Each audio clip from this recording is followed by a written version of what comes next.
ತಮ್ಮದು ಒಂದು ಕೈಂಕರ್ಯ ಇರಬೇಕು ಅನ್ನುವಂಥ ದೃಷ್ಟಿನಲ್ಲಿ ಅದಕ್ಕಾಗಿ ಸಹಾಯ ಮಾಡಿದ್ದಾರೆ. ಅದನ್ನೆಲ್ಲ ಶ್ರೀಗಳು నేరడగం శ్రీ మఠంలో నిర్వహించిన ముత్తైదువులకు ఒడినింపు కార్యక్రమంలో ఎంపీ డీకే అరుణ పాల్గొని గోశాలను ప్రారంభించారు. నారాయణపేట జిల్లా మాగనూరు మండలం నేరడగం గ్రామంలోని శ్రీ సిద్ధిలింగేశ్వర పక్షిమాది సంస్థాన విరక్త మఠంలో పీఠాధిపతి శ్రీ పంచమ సిద్ధలింగ మహాస్వాముల వారి ఆధ్వర్యంలో నిర్వహిస్తున్న జాతర మహోత్సవాల్లో భాగంగా పాలమూరు ఎంపీ డీకే అరుణ పాల్గొని శ్రీ సిద్ధిలింగేశ్వర స్వామివారిని దర్శనం చేసుకుని శ్రీ మఠంలో 1111 మంది ముత్తైదువులకు ఒడినింపే కార్యక్రమంలో పాల్గొని మహిళలకు ఒడినింపి శ్రీ మఠంలోని గోశాలను ప్రారంభించారు.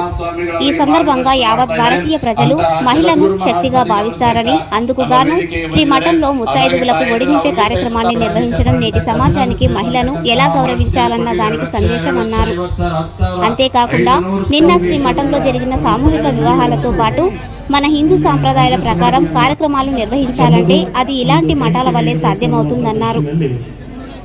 మఠంలో వివాహాలు జరిపించేందుకు గాను కార్యక్రమంలో నారాయణపేట జిల్లామని ఇలాంటి మఠాల అభివృద్ధికి సహకరిస్తానని, అదేవిధంగా మఠంలో 1111 మంది ముత్తైదు మహిళలకు ఒడినింపే కార్యక్రమం అద్భుతమని ప్రజలు పాల్గొన్నారు. ఈ కార్యక్రమంలో పాలమూరు ఎంపీ డీకే అరుణతో పాటు మక్తల్ మాజీ ఎమ్మెల్యే చిట్టెం రామ్మోహన్ రెడ్డి, బీజేపీ రాష్ట్ర నాయకులు నాగురావు నామాజీ, బీజేపీ పార్టీ జిల్లా అధ్యక్షులు సత్య యాదవ్, బి కొండయ్య, బంగ్లా లక్ష్మీకాంత్ రెడ్డి, పడాకుల శ్రీనివాస్, వివిధ మఠాల పీఠాధిపతులు, మహిళలు మరియు భక్తులు అధిక సంఖ్యలో పాల్గొన్నారు.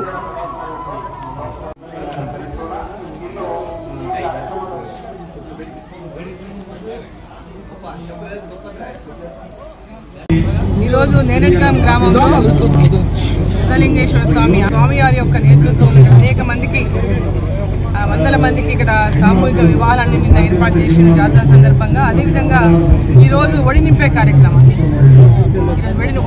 ఎంతో మంది వేల మంది మహిళలు వచ్చింది ఇక్కడ ఒడినింపేటటువంటి ఒడినింపే కార్యక్రమాన్ని పెట్టిండ్రు. పెద్ద ఎత్తున మహిళల కార్యక్రమం, సేవా కార్యక్రమాలు అనేకం చేస్తూ స్వామివారి ఇక్కడ ఎప్పుడు ఈ ప్రాంతంలో అభివృద్ధి కోసం, ఈ ప్రాంతంలో ప్రజాస్వామ్య సేవ కోసం అంకితమై పనిచేస్తున్నారు.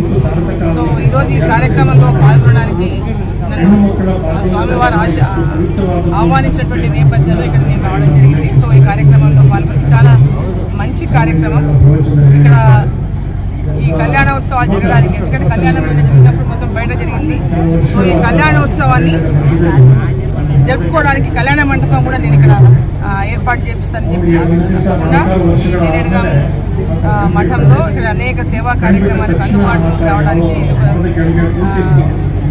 కళ్యాణ మండపాన్ని నేను నా తరఫున ఏర్పాటు చేపిస్తాను. అదేవిధంగా ఇక్కడ అభివృద్ధి విషయంలోకి వస్తే ఎలాంటి అభివృద్ధి కార్యక్రమాలకైనా ఈరోజు 100 మందికి అంటే 1000 ఒకటే మనకు ఒక ఇది ఉంటుంది 1116 అని లేదా అట్లా 1000 మందికి ఈరోజు ఒడి నింపుతున్నారు ఇక్కడ. ఇది చాలా గొప్ప కార్యక్రమం. ఇటువంటి అందుకని మహిళలు ఎంతోమంది ముత్తైదువులు ఈ కార్యక్రమం కోసం ఎదురు చూస్తున్నారు. ఒడి నింపే సెంటిమెంట్, ఆ సెంటిమెంట్ని స్వామివారి ఇక్కడ ఏర్పాటు చేసి దాన్ని ఇంతమందికి ఒడి నింపడం అనేది నిజంగా చాలా సంతోషకరమైనటువంటి విషయం. దీంట్లో పాల్గొనడం కూడా నా అదృష్టంగా భావిస్తున్నాను.